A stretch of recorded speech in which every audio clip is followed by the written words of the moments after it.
That's how the offseason gonna be, bro.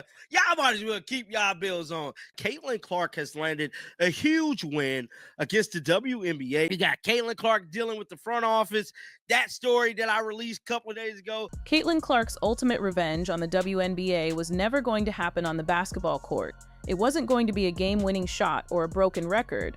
As it turns out, her final checkmate against the league that seemed to despise her came from a place far away from any stadium. Caitlin Clark agent Aaron Kaine, right, to sign with Clutch Sports because they're the biggest sports agency company in the world. The way they protect their players, make sure their players don't go through any scandals. It was a move finalized not in a locker room, but in a high-rise boardroom, and it just exposed how little power the WNBA truly has. While the league and its veterans spent an entire season trying to humble their new superstar, a financial bombshell was being armed in total secrecy. A deal was just finalized in the shadows. A move so profound it rewrites the entire power dynamic of women's sports.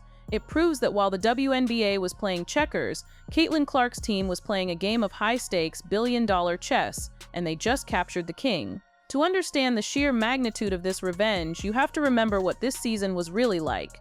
It wasn't just a rookie campaign. It was a psychological gauntlet. From the moment she was drafted, Clark wasn't just a player, she was a target. We all saw it, every single night. This wasn't the normal welcome to the league treatment. This was different. This was personal.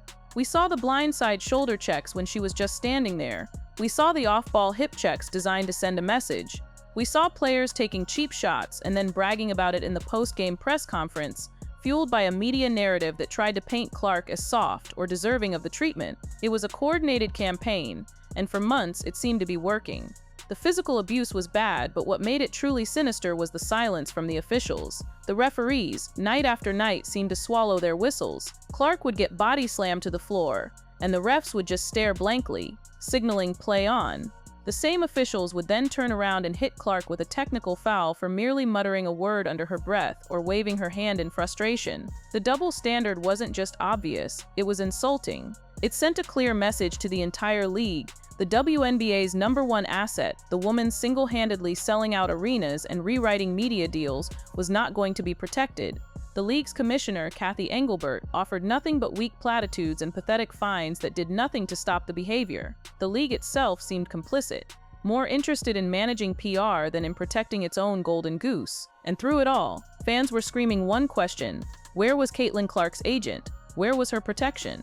Clark is represented by XL Sports Management, and her lead agent is a woman named Aaron Kaine. As the hits got harder and the league did nothing, the frustration from fans boiled over. People flooded social media, demanding to know why XL was silent. Why weren't they releasing public statements? Why weren't they threatening to pull their client? We see how agents like Rich Paul at Clutch Sports operate. The moment one of their clients, like LeBron James or even rising star Juju Watkins, is disrespected, Clutch goes on the offensive. They leak stories, they demand meetings, they use their power. By comparison, XL looked weak, passive, and completely overwhelmed. It looked like Caitlin Clark was all alone, abandoned by the league, targeted by players, and unprotected by her own team. But that, it turns out, was the greatest misdirection of all. While the world was watching the drama on the court, XL Sports Management was in the middle of the single biggest negotiation in the history of sports agencies. While fans were accusing Aaron Kaine of being weak, she was sitting at a table with the most powerful financial institution on planet Earth, because it was just announced that XL Sports Management has been acquired. A majority stake has been purchased by a new owner, and that new owner isn't just some random holding company. It's Goldman Sachs. Yes, that Goldman Sachs, the Wall Street titan, the mecca of global finance, the firm that advises governments, moves markets, and has its hands in nearly every major industry in the world. The deal values XL at nearly $1 billion. This wasn't just an investment, it was a full-blown takeover. Now you have to ask yourself, why would Goldman Sachs, a firm that deals in trillions, suddenly buy a sports agency? They already have clients like Tiger Woods and Derek Jeter, but those are legacy names. The real answer, the secret motive that changes everything, is Caitlin Clark. This wasn't a random purchase, it was a calculated acquisition to secure their most valuable new asset. And here's the kicker, the part that hasn't been widely reported. Caitlin Clark already had a personal partnership with Goldman Sachs. She was doing speaking events and promotions for their 1 Million Black Women initiative before this deal was even a rumor. Goldman Sachs saw her value from day one. They watched as the WNBA mismanaged, fumbled, and failed to protect their asset. They saw the league's incompetence as a direct threat to their own investment. And they did what financial titans do. They didn't just call the league to complain, they bought the DM building. This is the great humbling. This is the moment the entire power structure of the WNBA was turned upside down. Commissioner Kathy Engelbert no longer has to deal with just an agent. She now has to answer to the managing directors at Goldman Sachs. Let's be crystal clear about what this means. Wall Street does not play games. They do not tolerate their billion-dollar investments being hip-checked on national television. The welcome to the league hazing is over. The next time a player decides to take a cheap shot at Caitlin Clark, they aren't just messing with another player, they are messing with the asset of a trillion-dollar firm. The next time a referee decides to swallow their whistle, that ref's boss will be getting a call, not from the league office, but from a legal team at Goldman Sachs that could buy and sell the entire WNBA. This is what Clark was doing militantly behind the scenes. She wasn't complaining to the media, she was mobilizing financial giants. But even that isn't the final checkmate. The real revenge, the move that will fundamentally restructure the entire league, is all about the 2026 collective bargaining agreement. The CBA is the contract between the players and the league, and both sides can opt out of the current deal after the 2025 season. The WNBA is desperate for a massive new media rights deal. A lot of new deal, worth potentially billions, only exists because of the Caitlin Clark effect. She is the league's entire leverage, and now, who will be sitting at the negotiating table on behalf of Caitlin Clark? It won't just be her agent, it will be her agent backed by the full power, the data, the lawyers, and the ruthless financial leverage of Goldman Sachs. They aren't just coming to ask for a bigger salary, they are in a position to demand anything. They can demand charter flights, they can demand changes to revenue sharing, they can demand new rules for player safety, they can demand a new commissioner. And if the league refuses, Goldman Sachs has the power and the capital to create their own league. The WNBA and its players thought they were in a battle of respect with a 22-year-old rookie. They just discovered, far too late, that they were actually in a financial war with Wall Street. The league tried to humble its new star, but in response, Caitlin Clark's backers just humbled the entire WNBA. The game has officially changed. And it's not just about the future. The consequences are already in motion. Think about the phone calls that happened the morning after this deal was announced. The entire WNBA league office, from the commissioner down to the head of officiating, is now on notice. Goldman Sachs is not a sports company. It's a data and risk assessment firm. They are not going to watch the tape to see if a foul was unsportsmanlike. They are going to run analytics.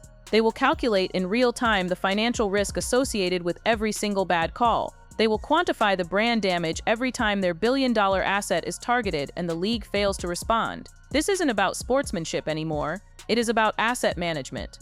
The next time a referee swallows his whistle on a flagrant foul, he isn't just making a bad call. He is actively depreciating a financial asset owned by one of the most ruthless firms on the planet. The level of scrutiny that is about to be applied to the WNBA's officiating and player conduct is something this league, or any sports league, has never seen before. But it goes even deeper than that. What about the shattered power dynamic inside the locker rooms? For months, a certain veteran element in the WNBA built their entire public identity on testing Caitlin Clark.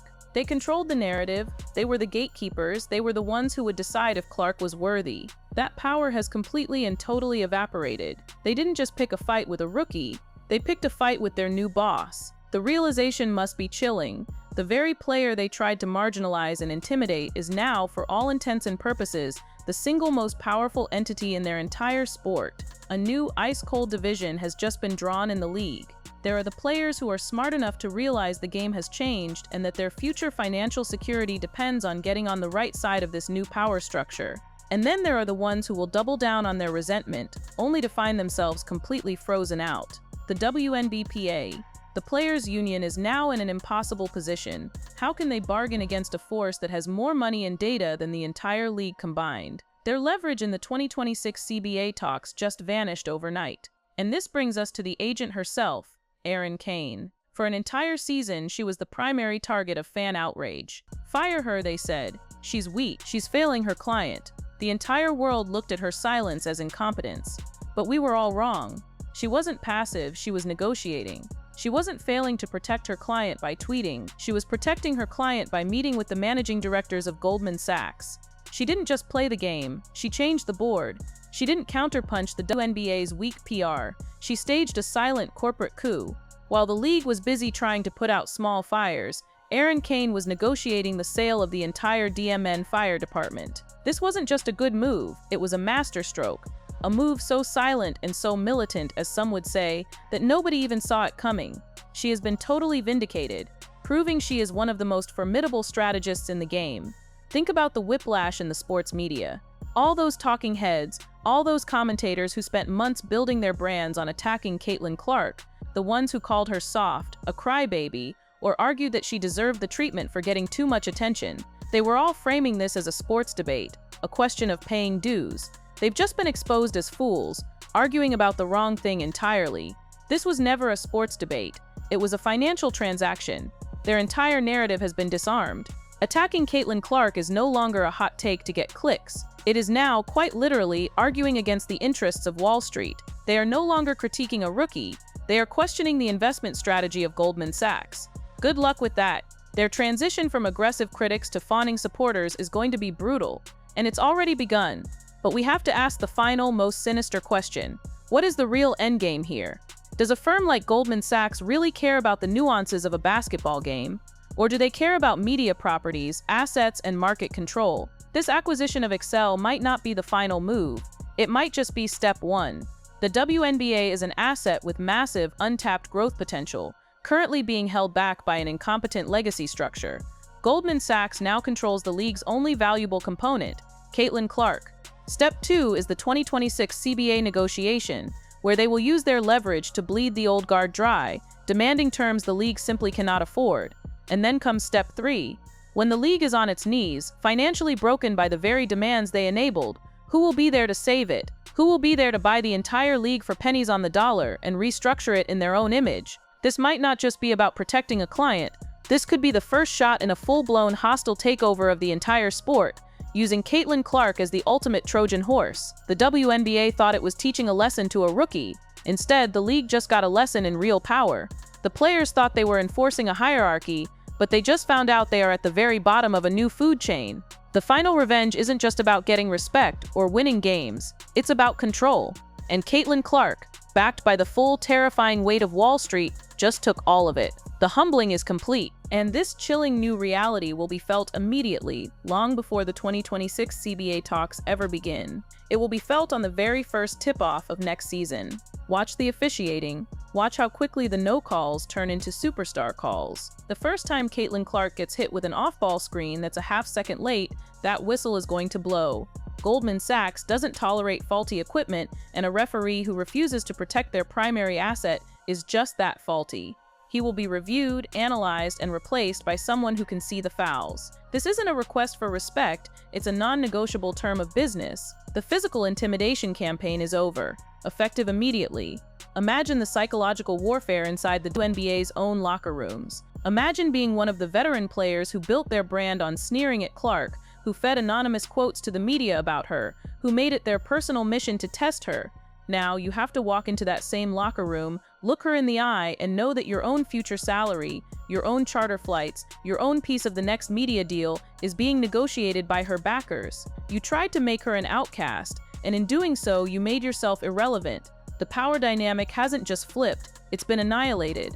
The smart players will fall in line immediately, recognizing that proximity to Clark is now the only path to financial security. The resentful ones will be left behind, relics of an old, broken system that Wall Street is currently dismantling for parts. And what about Commissioner Kathy Engelbert? She is now, quite possibly, the most powerless commissioner in the history of professional sports. Her authority is a complete illusion. She's in a prison of her own making. She needs Caitlin Clark. The league's survival depends on her, but she has zero leverage against her. Every decision she makes, every public statement, every fine she issues will first be filtered through one question: what will Goldman Sachs think? She has one job and one job only: keep the asset safe, keep the asset happy, and keep the asset generating revenue. She is no longer a leader, she is a steward, a mid-level manager answering to the most demanding boss on earth. The league wanted to prove that no single player is bigger than the WNBA. They failed spectacularly. One player is now quite literally the owner of the league's future. This power extends far beyond the WNBA. Think about Clark's other sponsors: Nike, Gatorade, State Farm, Wilson. They didn't just sign a rookie athlete, they just inadvertently entered into a co-investment with Goldman Sachs. First, the value of their own deals just skyrocketed. They are no longer just partnered with a basketball player, they are partnered with a financial entity. This insulates Clark from any future controversy. Her corporate armor is now impenetrable.